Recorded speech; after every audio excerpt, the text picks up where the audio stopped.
Hello. तो आज इस लेक्चर में जो हम पढ़ने वाले हैं वो पढ़ेंगे हम लोग फ्रियॉन्स, कि फ्रियॉन्स जो है होते क्या हैं। तो बेसिकली जो आपका पॉली हैलोजन होते हैं, पॉली हैलोजन कंपाउंड, उसी में हम लोग जो है पढ़ते हैं फ्रियॉन्स के बारे में। ठीक है, तो फ्रियॉन्स क्या होता है, इसको बोलते हैं CFC। CFC आप लोगों ने सुना होगा, क्लोरोफ्लोरोकार्बन। CFC गैस बेसिक अगर जनरल आपसे पूछा जाए तो कहाँ से सुना है कि कहाँ से जो है CFC गैस जो है वो निकलती है।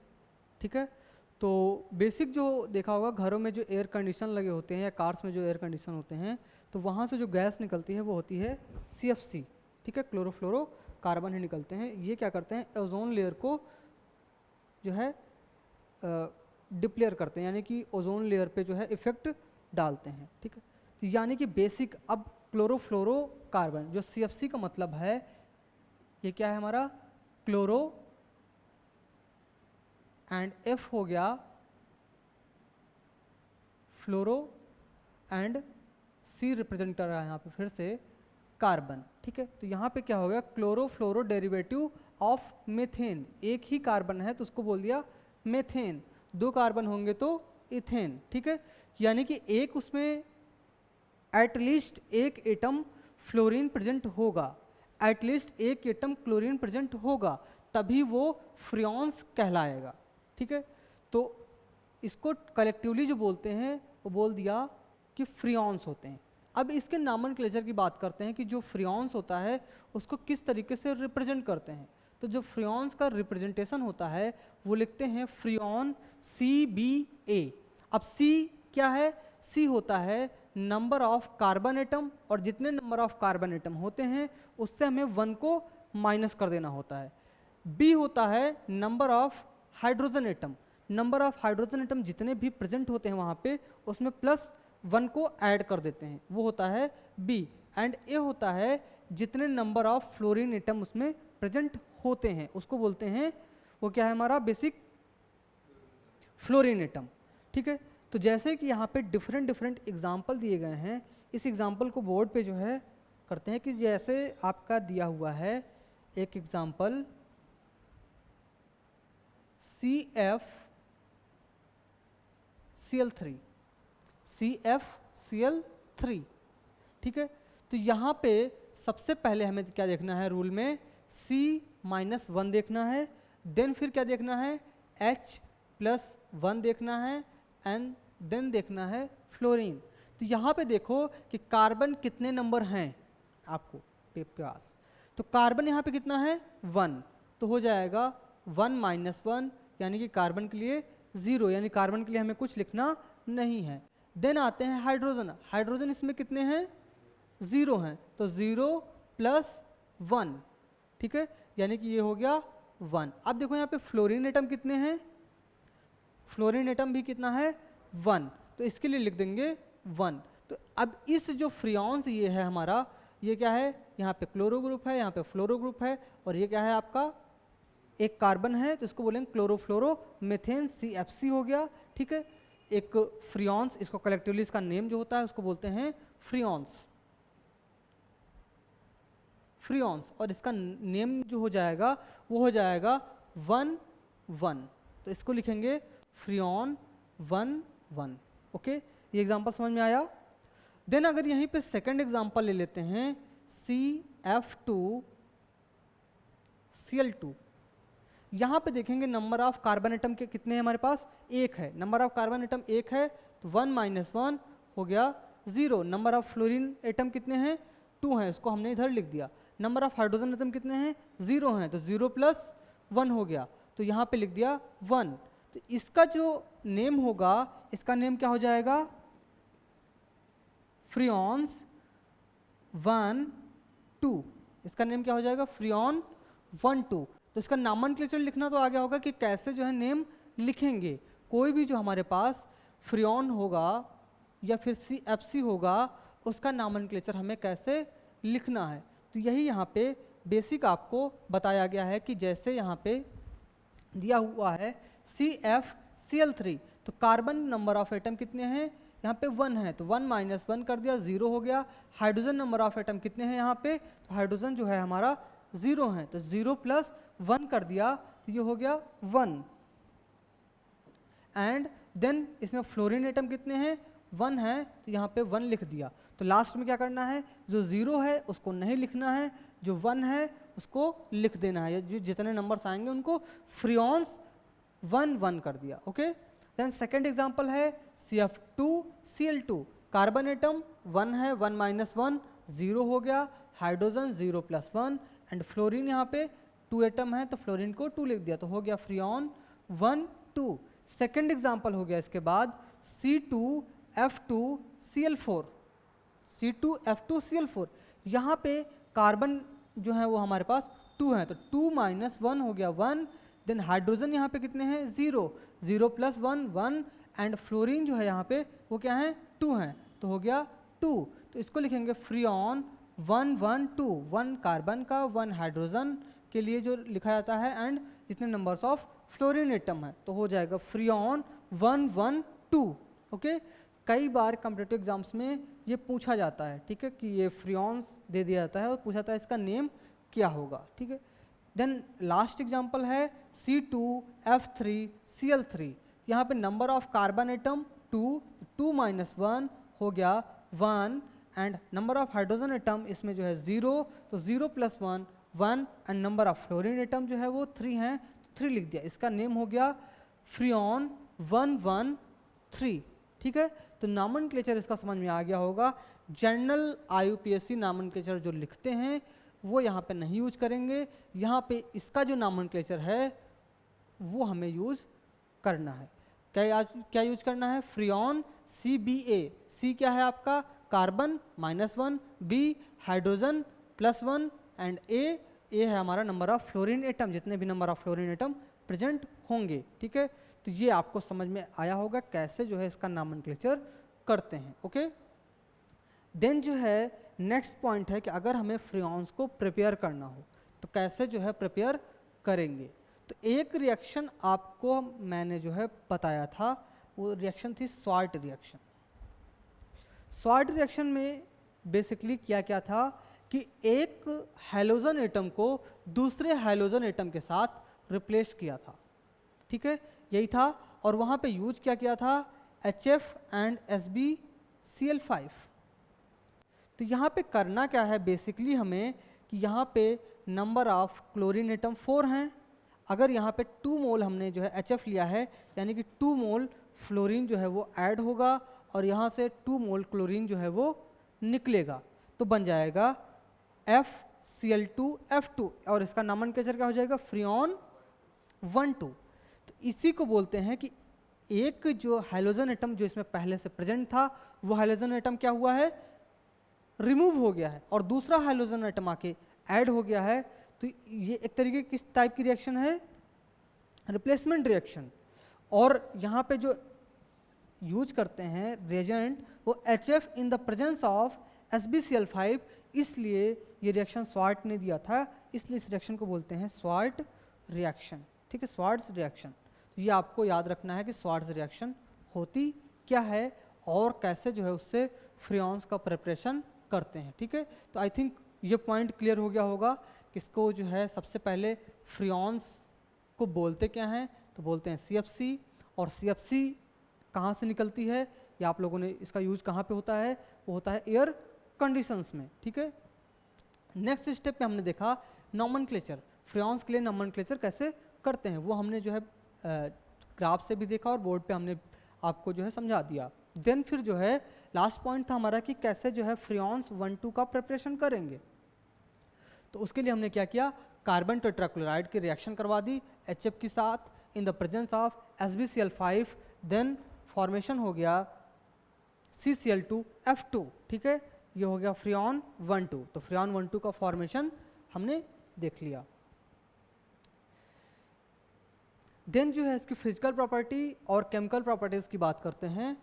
तो फिजिकल प्रॉपर्टी बेसिकली क्या है कि फ्रियॉन्स होते हैं वो हाईली स्टेबल होते हैं, अनरिएक्टिव होते हैं, बहुत आसानी से रिएक्ट नहीं करते हैं, नॉन कोरेसिव होते हैं, यानी कि अगर आपकी कोरेसिव का मतलब क्या होता है कि वहाँ से कोई भी मेटल है या फिर आपकी बॉडी में लग गया तो वहाँ पे इरिटेट करते हैं, ठीक है। तो नॉन कोरोसिव का मतलब है ये अगर बॉडी पे लग भी गया तो आपको इरिटेट नहीं करेंगे, ठीक है।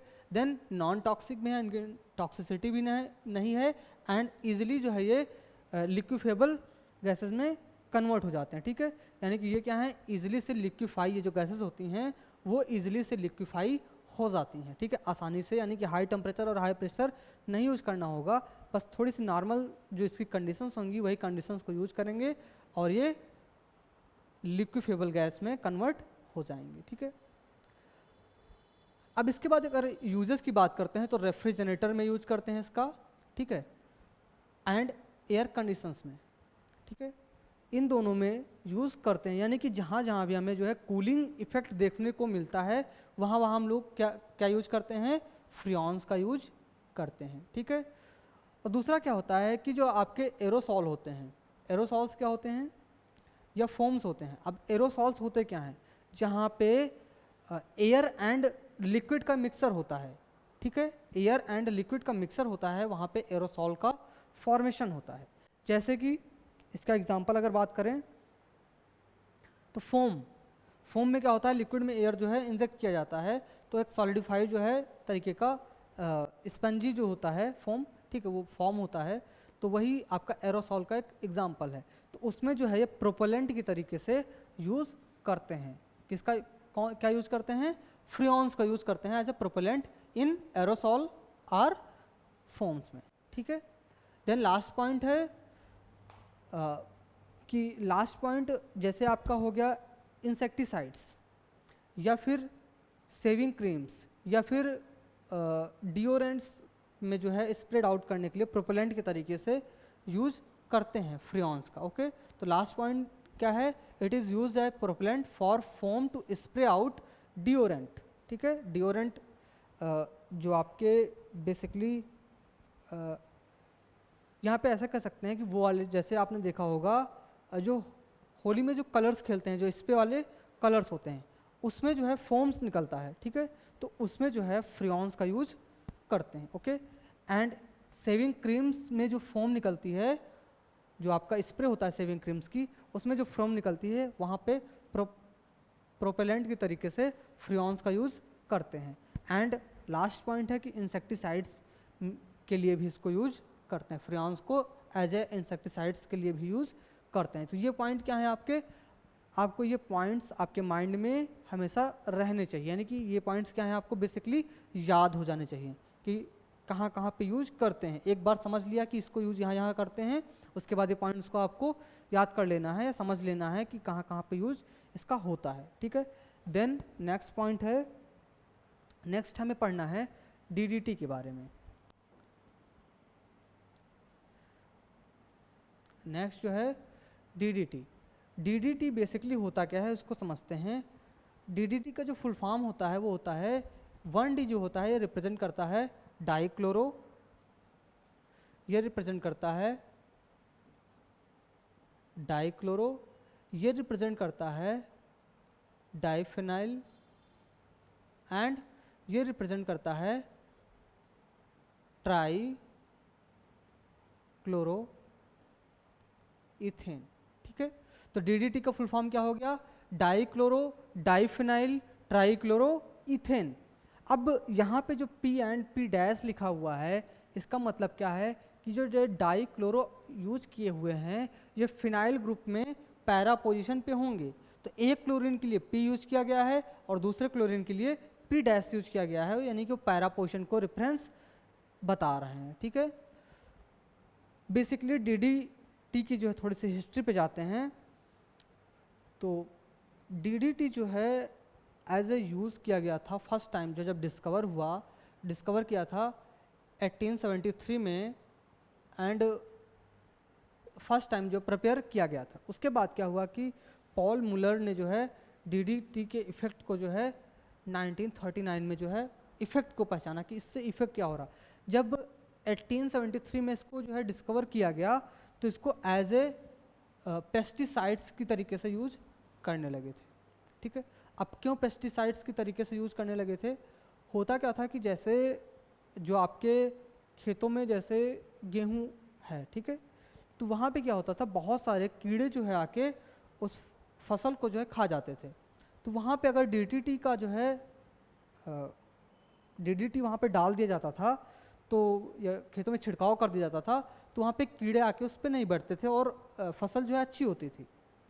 बाद में धीरे धीरे हुआ क्या कि यही जो आपके DDT थे, अब खेतों में क्या होते हैं, रैट्स भी होते हैं, उन रैट्स पे भी इफ़ेक्ट देखा गया कि वही जो है जो आपके वहाँ पे इंसेक्ट्स थे उनको रैट्स खा लिए, रैट्स के अंदर DDT चला गया, फिर DDT को कंज्यूम करता है आपका रैट्स को कंज्यूम किया जो है कैट्स ने, एंड कैट्स को जो है यानी कि एक सर्वाइवल जो है आपकी सीरीज़ बनती चली जाती है। कैट्स को फिर जो है उससे हाई लेवल के जो है एनिमल्स ने कंज्यूम किया, तो होता क्या है कि उन एनिमल्स को जो है बाद में जैसे जो लोग जो है नॉनवेज खाते हैं तो उनको कंज्यूम करते हैं, ठीक है कि तो होता क्या था कि जो भी रैट्स को या फिर वहाँ पे डॉग्स में अगर ये DDT चला गया तो वो प्लेग,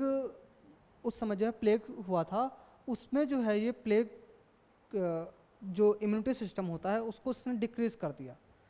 तो बाद में फिर मिलर साइंटिस्ट हैं, उन्होंने देखा कि ये जो है हो रहा है DDT के कारण, ठीक है, जो DDT इंसेक्टिसाइड्स के लिए यूज़ किया गया है उसके लिए हो रहा था। तो बाद में फिर इससे क्या किया कि जो भी बड़ी बड़ी कंट्रीज़ हैं यानी कि डेवलप्ड कंट्रीज़ थी वहाँ पे इसको जो है बैन कर दिया गया, ठीक है। ये इसकी थोड़ा सा बेसिक हिस्ट्री थी कि क्या क्या कैसे हुआ था।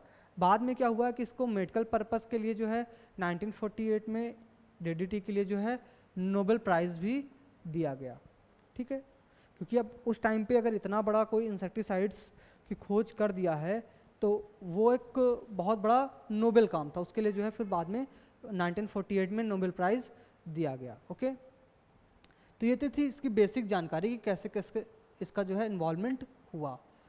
देन आते हैं इसकी प्रिपरेशन की टेक्निक्स पे, कैसे इसको प्रिपेयर किया गया। तो बेसिक जो प्रिपरेशन होता है वो किया गया कि क्लोरोबेंजीन की रिएक्शन करवाई गई क्लोरल के साथ, क्लोरोबेंजीन की रिएक्शन क्लोरल के साथ करवाई गई इन the presence of concentrated H2SO4। तो यही यहाँ पे दिया हुआ है कि chlorobenzene with chloral in the presence of concentrated H2SO4 के साथ जब हीट किया गया तो वहाँ पे DDT का फॉर्मेशन हुआ। लेकिन अगर इसके बैक स्टेप में जाएं कि ये क्लोरल कैसे फॉर्म हुआ होगा, ठीक है, क्लोरोबेंजीन तो हमें पता है कि बेंजीन का सब्स्टिट्यूशन रिएक्शन हमने करवा दिया, या बेंजीन पे जो है क्लोरीनेशन करवा दिया, तो वहाँ से जो है हमें क्लोरोबेंजीन का फॉर्मेशन हो गया, ठीक है। बेसिकली इलेक्ट्रोफिलिक सब्स्टिट्यूशन रिएक्शन ही होती है कि Cl2 in the presence of FeCl3 के प्रेजेंस में रिएक्शन करवाते हैं तो वहाँ पे क्लोरोबेंजीन का फॉर्मेशन हो गया। ये तो हमने इस चैप्टर में पढ़ लिया, पर क्लोरल का फॉर्मेशन कैसे होता है, तो ये जब अभी हम लोग फॉर्म कर रहे थे क्लोरोफॉर्म, ठीक है, तो वहाँ पे हमने पढ़ा था क्लोरल का फॉर्मेशन कैसे होता है। एक बार आप लोग देख लेना कि क्लोरल का फॉर्मेशन कैसे किया जाता है। सबसे पहले बेसिक स्टेप जो क्लोरल का फॉर्मेशन के लिए होता है, उस स्टेप में क्या करते हैं कि फर्स्ट स्टेप में अल्कोहल लेते हैं, अल्कोहल CH3 CH2OH, अल्कोहल का ऑक्सीडेशन करवाते हैं। जब अल्कोहल प्राइमरी अल्कोहल, यह क्या है हमारा प्राइमरी अल्कोहल, प्राइमरी अल्कोहल का जब भी ऑक्सीडेशन करवाते हैं तो ये कन्वर्ट हो जाता है एल्डिहाइड में, तो ये कन्वर्ट हो गया CH3 CHO में। देन क्या होता है सेकेंड स्टेप में एल्डिहाइड की रिएक्शन करवाते हैं, CH3 CHO की रिएक्शन करवाते हैं क्लोरीन के साथ, यानी कि बेसिक क्या हो रहा है यहाँ पे क्लोरीनेशन। जैसे ही क्लोरीन के साथ रिएक्शन करवाते हैं तो यहाँ पे क्या है कि इसको 3 मोल हमने ले लिया, तो यहाँ पे 3 मोल हाइड्रोजन प्रेजेंट हैं। ये 3 मोल हाइड्रोजन यहाँ से 3 क्लोरीन के साथ रिएक्ट करके 3 मोल HCl का फॉर्मेशन कर लिया। बचा क्या यहाँ पे 3 मोल क्लोरीन, क्योंकि यहाँ पे क्या है 2 × 3 6 है, 3 जो है हाइड्रोजन के साथ रिएक्ट करके निकल गए, 3 जो बचे वो जाके यहाँ पे कार्बन के साथ ऐड हो गए और ये फॉर्म कर लिया CCl3 एंड CHO। इसी को क्या बोलते हैं, ये क्या है क्लोरल, ठीक है। देन क्या हुआ, इस क्लोरल की रिएक्शन यानी कि CCl3 and C double bond O CHO, यानी कि ये क्या है CCl3 CHO, इसी की रिएक्शन करवाई क्लोरोबेंजीन के साथ। अब क्लोरोबेंजीन क्या होता है, जहाँ पे एक पोजीशन पे क्लोरीन को ऐड करते हैं। यहाँ पे क्लोरोबेंजीन के 2 मोल्स लिए गए, 2 मोल क्लोरोबेंजीन की रिएक्शन करवाई गई।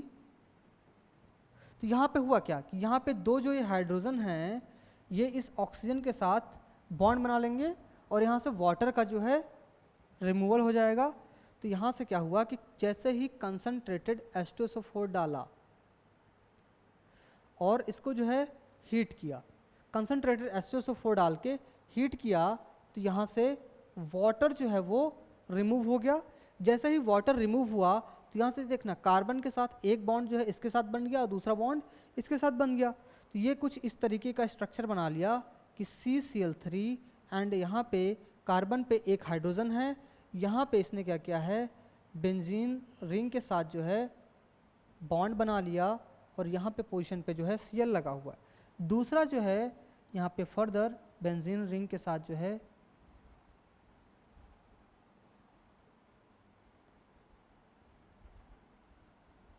बॉन्ड बनाया, यहाँ पे Cl, तो इसी को बोलते हैं DDT। ठीक है, इसी को क्या बोलते हैं DDT।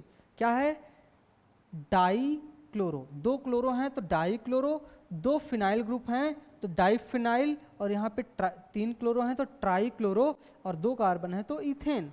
ओके, ये पॉइंट समझ में आया।